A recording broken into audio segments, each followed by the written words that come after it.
والصلاة والسلام على أشرف الأنبياء والمرسلين نبينا محمد وعلى آله وصحبه أجمعين ومن تبعهم بإحسان إلى يوم الدين. أما بعد. وعن أسماء بنت أبي بكر الصديق رضي الله عنهما قالت: قدمت علي أمي وهي مشركة في عهد رسول الله صلى الله عليه وسلم فاستفتيت رسول الله صلى الله عليه وسلم قلت: قدمت علي أمي وهي راغبة أفأصل أمي؟ قال: نعم صلي أمك. متفق علیہ. حضرت اسماء بنت ابو بکر صدیق رضی اللہ تعالی عنہما سے روایت ہے، بیان کرتے ہیں کہ میری ماں جب کہ وہ ابھی مشرکہ تھی، یعنی جو باب چل رہا ہے، جو گفتگو ہماری کلیفتوں سے چل رہی ہے، والدین کے ساتھ حسن سلوک کرنا اور رشتہ داروں کے ساتھ صلہ رحمی کی باب میں بیان فرماتی ہے کہ میری ماں جب وہ ابھی مشرکہ تھی، یعنی وہ ایمان نہیں لائے تھی، رسول صلی اللہ علیہ وسلم اور مشرکین کے درمیان ہونے والے معاہدہ حدیبیہ کے درمیان میرے پاس آئی. یعنی جب حدیبیہ کا معاہدہ ہوا، صلح حدیبیہ، اس وقت وہ میرے پاس آئیں جبکہ وہ ایمان نہیں لائی تھی. میں نے رسول صلی اللہ علیہ وسلم سے پوچھا کہ میری والدہ میرے پاس آئی ہیں اور مجھ سے حسن سلوک کی خواہش مند ہے، کیا میں ان کی خواہش کے مطابق اپنی والدہ سے صلہ رحمی کروں؟ یعنی میں ان کے ساتھ حسن سلوک کروں، ان کی خواہشات کو پوری کروں؟ آپ صلی اللہ علیہ وسلم نے فرمایا کہ ہاں، تم اپنی والدہ سے صلہ رحمی کرو. بخاری اور مسلم کی روایت. راغبتن کے معنی ہے میرے پاس جو ہے ان میں سے کسی چیز کی خواہش مند ہیں. بعض کہتے ہیں کہ ان کی حقیقی والدہ تھی اور بعض کہتے ہیں کہ رضائی والدہ، یعنی پہلی بات سے یعنی حقیقی والدہ تھی. فوائد مسائل: یہ مکے سے مدینہ آئی تھی. ان کا نام بعض نے قتیلہ بنت عبدالعزہ اور بعض نے قیلہ بیان کیا ہے. نمبر 2، معلوم ہوا کہ والدین مشرک و کافر ہوں تب بھی ان کی خدمت اور ان سے حسن سلوک کرنا ضروری ہے. یعنی والدین اگرچہ آپ کے ایمان والے نہیں ہیں پھر بھی ان کے ساتھ بھلائی کا معاملہ کرنا ہے. وصاحبهما فی الدنیا معروفہ، اللہ رب العالمین نے بیان فرمایا ہے کہ دنیا کے اندر ان کے ساتھ اچھائی کا معاملہ کرنا ہے. دنیا کا جو تعلق ہے ان کے ساتھ اچھائی کا معاملہ کرنا ہے، اس نے سلوک کرنا ہے، ان کی خواہشات کی تکمیل کرنی ہے، جو بھی شریعت کے دائرے میں ہے. یہ دنیا کے اندر اللہ رب العالمین نے بیان فرمایا ہے کہ وصاحبهما فی الدنیا معروفہ، کہ دنیا کے کاموں میں اچھی طرح سے ان کا ساتھ دینا. تو اس حدیث سے معلوم ہوا کہ والدین اگرچہ مسلمان نہیں پھر بھی شریعت نے ان کے ساتھ حسن سلوک اور صلہ رحمی کا حکم دیا ہے. اور اگر وہ مسلمان ہیں تو کس قدر ان کے مقام یعنی ان کا درجہ بڑھ جاتا ہے ان کے ساتھ صلہ رحمی یا حسن سلوک کرنے کا، اس سے آپ اندازہ لگا سکتے ہیں. راویہ حدیث کی جو راویہ ہے حضرت اسماء بنت ابو بکر صدیق، یعنی ام المؤمنین سیدہ عائشہ صدیقہ رضی اللہ تعالیٰ عنہ کی بڑی بہن تھی. عبداللہ بن زبیر رضی اللہ تعالیٰ عنہ کی والدہ ہے. مکہ میں اسلام لانے والے قدیم الاسلام مسلمانوں میں سے تھے، یعنی جو سب سے پہلے جن لوگوں نے اسلام قبول کیا ان میں سے ایک تھی. مدینہ منورہ کی طرف ہجرت کی، نہایت فصیح و بلیغ کلام کرتی تھی، شعر بھی کہتی تھی، حاضر قلب و دماغ خاتون تھی. اپنے بیٹے عبداللہ کے قتل کیے جانے کے بعد یہ نابینا ہو گئی.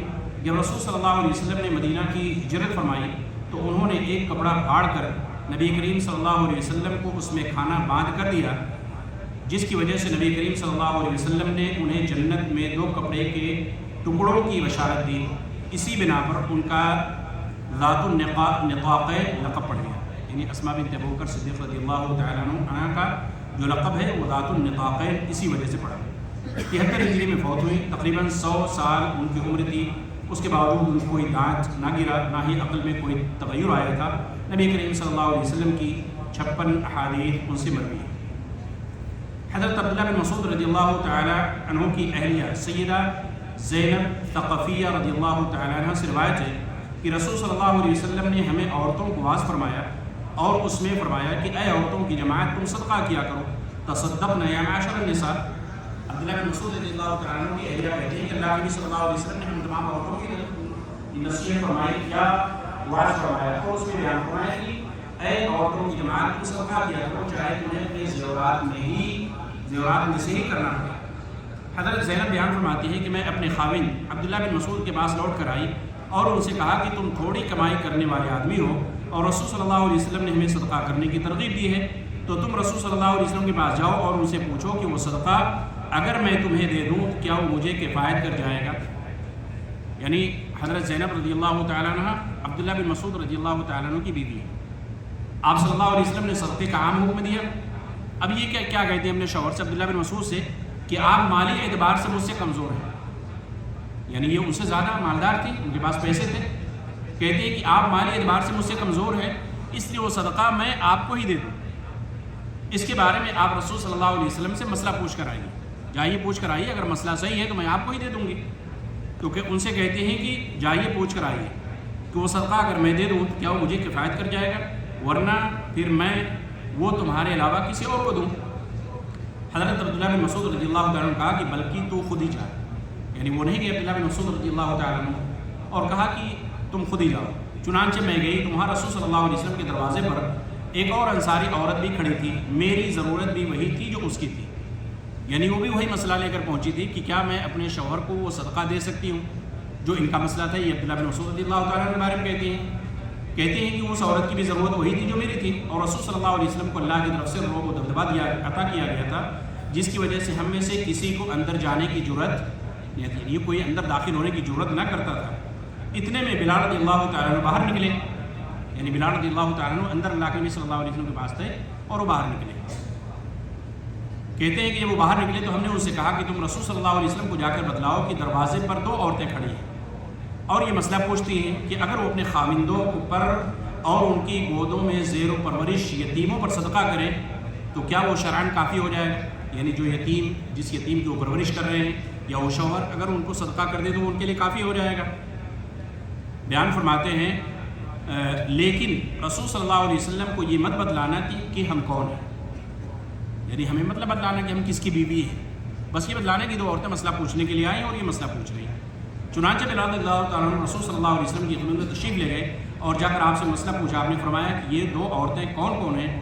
حضرت بلال رضی اللہ تعالیٰ عنہ نے کہا کہ ایک انصاری عورت ہے اور دوسری زینب. رسول صلی اللہ علیہ وسلم نے پوچھا کہ کون سی زینب؟ انہوں نے کہا کہ عبداللہ بن مسعود رضی اللہ تعالیٰ عنہ کی اہلیہ.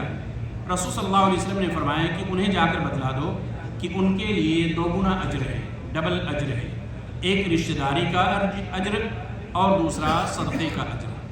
یہ حدیث لمبی حدیث ہے، اس کا ترجمہ ہے. یہ حدیث بخاری اور مسلم کے اندر فوائد و مسائل کے اندر ذکر کیا. معلوم یہ ہوا کہ عورت اپنے خاوند کو صدقہ اور زکوٰۃ کی رقم بھی دے سکتی ہے اگر وہ غریب ہو. البتہ خاوند اپنی عورت کو زکوٰۃ کا مال نہیں دے سکتا کیونکہ عورت کے نام و نفقہ کا وہ خود ذمہ دار ہے جبکہ عورت خاوند کی کفیل نہیں. یہ مسئلہ سمجھنے کی، جیسے ہمارے بچے ہیں، بیوی ہے، والدین ہیں، ان کے نام و نفقے کی ذمہ داری ہمارے کندھوں پر ہے. ہم ان کو زکوٰۃ نہیں دے سکتے، لیکن بیوی شوہر کو زکوٰۃ کیا ہے دے سکتی ہے، جیسا کہ اس حدیث سے یہاں پہ فوائد مسائل کے اندر ذکر کیا ہے. صدقات و خیرات زکوٰۃ دے سکتی ہے جبکہ عورت خاوند کی کفیل نہیں. گویا کہ اصول یہ ہوا کہ زکوٰۃ دینے والے پر جس کا نام و نفقہ واجب ہے اس کو وہ زکوٰۃ کی رقم نہیں دے سکتا، جیسے انسان کی بیوی ہے، بچے ہیں اور والدین. نمبر 2، بوقت ضرورت عورت ستر و حجاب کی پابندی کے ساتھ گھر سے باہر جا سکتی ہے، مسئلے مسائل پوچھنے کے لیے کسی کے پاس جا سکتی ہے پورے حجاب کے ساتھ. نمبر 3، دینی مسائل و معاملات میں عورتوں کو بھی مردوں کی طرح دلچسپی لینی چاہیے اور اس میں شرم و حجاب مانے نہیں ہوتا. یعنی اگر عورتوں کو بھی مسئلے مسائل پوچھنے ہیں تو اس میں شرعاً کوئی قباحت کی بات نہیں ہے، وہ جا کر عالم دین سے ڈائریکٹ فتویٰ پوچھ سکتی ہیں، لیکن شریعت کے دائرے میں رہتے ہوئے پورے طریقے سے حجاب میں جائیں اور زیب و زینت یا اس طریقے کی کوئی ایسی شرعی قباحت نہ ہو جس سے یعنی شرعاً کوئی حکم ان کے اوپر نافذ ہو. تو معلوم یہ ہوا کہ عام صدقات و خیرات، زکوٰۃ کا مال عورت اپنے خاوند کو دے سکتی ہے، جیسا کہ اس حدیث سے معلوم ہوا. اور عورت مسئلے مسائل پوچھنے کے لیے دور بھی، یعنی دور کا مطلب یہ ہے کہ عالم دین کے پاس، مفتی کے پاس، جہاں اس طریقے کے وسائل ہوں، آسانیاں ہوں تو جا سکتی ہے، جیسا کہ اس حدیث کے اندر ذکر کیا گیا ہے. اللہ رب العالمین سے دعا ہے کہ اللہ تعالیٰ ہمیں دینی مسائل کو سمجھنے کی توفیق عطا فرمائے. اللہ تعالیٰ ہم تمام کو صدقات و خیرات کرنے کی توفیق عطا فرمائے. اور اس کے اندر ایک چیز اور بیان کی گئی کہ اگر انسان اپنے رشتہ داروں کو زکوٰۃ یا صدقات و خیرات کا مال دیتا ہے تو اس میں دوہرا اجر، ڈبل اجر ہے، ایک رشتہ داری کا اور دوسرا صدقہ و خیرات کرنے کا. تو اس لیے عزیز و اقارب نہیں پہلے دیکھنا چاہیے کہ جو زیادہ مستحق ہو انہیں کو دینا چاہیے، بعد میں دوسرے لوگوں کو دینا چاہیے. اللہ رب العالمین توفیق عطا فرمائے. جزاکم اللہ خیر. صلی اللہ تعالیٰ علی نبینا محمد وعلی آلہ وصحبہ.